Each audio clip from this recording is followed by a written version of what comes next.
I look forward to hopefully welcoming the Atlantic Development Group to our city. Their proposed development called Mount Vernon Rising will definitely go a long way in the revitalization of our downtown. I meet almost daily with many developers who wish to do business in our city. In reviewing their projects, I look for three things. Number one, the project must aesthetically enhance this community. Number two, there must be community, women, and minority business participation. And three, these projects must provide jobs for our citizens. This development will bring new workforce apartments with the state-of-the-art finishes, appliances, and amenities, as well as 20,000 square feet of AAA retail space in our downtown.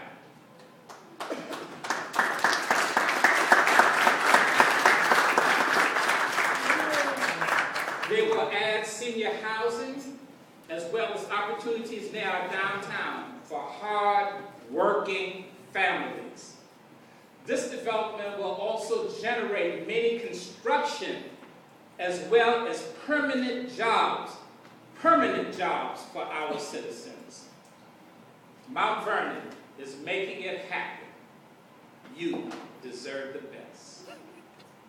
Last October, my office partnered with the Mount Vernon Chamber of Commerce, led by their president, Frank Fraley, to host our first ever Mount Vernon Business Expo. The Business Expo was a Mount Vernon showcase of what we have to offer in our city. Mount Vernon is open for business, and we want the world to know it. Whether you have a business in Mount Vernon already, or you are looking to relocate your business, there are plenty of opportunities here for you to grow your business. The Business Expo breakfast was held at the Class A loft-style office building at 31 South Street here at Mount Vernon. This location is a major investment in our city. I thank the owners, Robin Ancelotti and Frank Califer, for their vision and belief in Mount Vernon. I believe Bob is here this evening. In the back. Thank you, Bob.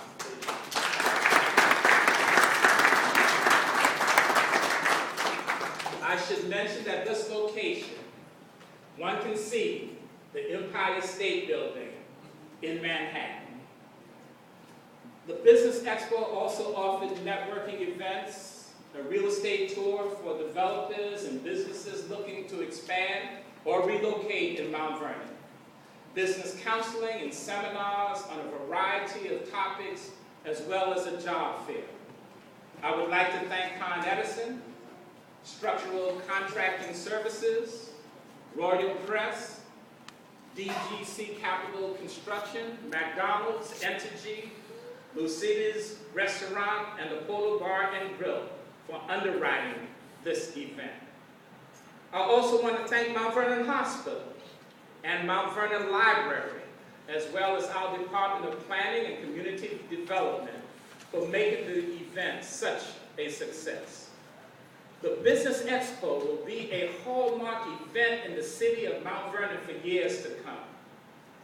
This year, the Expo is scheduled, and write this down, the Expo is scheduled for September 22nd through the 24th, and it will be bigger and better than ever. Mount Vernon is making it happen. You deserve the best. There's so much to say about economic development in our city. Last year, we also partnered with the African American Chamber of Commerce for Westchester and Rockland counties to conduct a series of business workshops aimed at helping current and future business owners acquire certifications necessary to do business in the city, in the county, and in the state of New York. As you know, the city of Mount Vernon is in the process of developing a new comprehensive plan. Mount Vernon's plan has not been updated since 1968.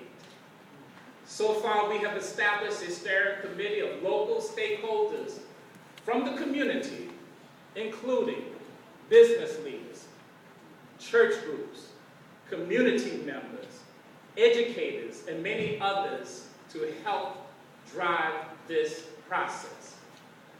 We have conducted public meetings throughout the city to extrapolate ideas and opinions from citizens regarding the future development in Mount Vernon.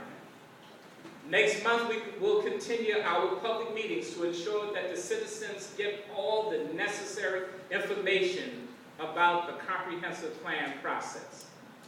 I encourage all citizens and stakeholders to become involved in this process, which will result in a blueprint for Mount Vernon's growth and Mount Vernon's development. I thank the Comptroller and the entire City Council for attending a variety of meetings and offering substantive input.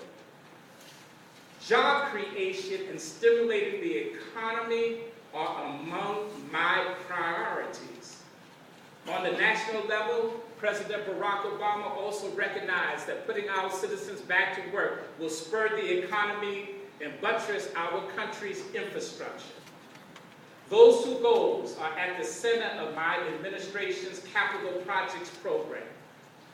Last year, my administration, along with the Capital Projects Board, put forth a $20 million capital improvement plan that will lift the city out of decay and stabilize our infrastructure for years to come.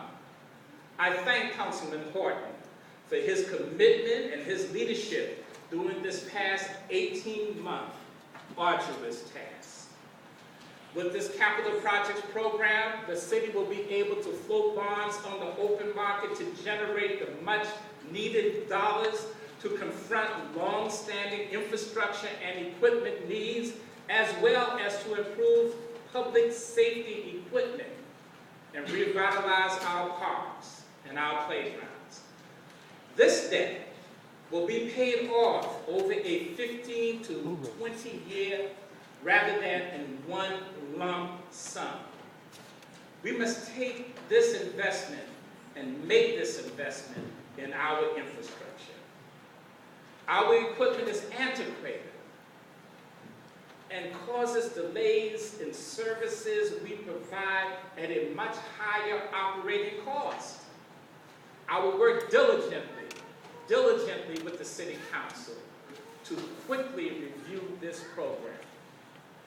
This is our stimulus package that will go a long way in job creation and strengthening our city. As we continue to progress, we cannot exclude our infrastructure. Allow me to tell you what we have done so far. When was the last time, and I smile at this, when was the last time the streets were paved during a non-election year? Last year. In 2009, 58 streets were repaved and resurfaced. Also, sidewalks were replaced, and we expanded our graffiti removal crew around the city. And again, it's not an election year. Currently, we are working to improve our sewer systems and catch basins. And with the execution of our capital projects program, we can do much more. We have also identified community development block grants to upgrade traffic and pedestrian signalization on 3rd Street between Union and South 10th Avenues. This project will get underway later this year. Thanks to a great partnership with Westchester County, we completed a $2.9 million renovation of Petrillo Plaza with wider sidewalks, new bus shelters, benches, and street lighting. I'm happy to announce tonight the Fleetwood Avenue Garage received the much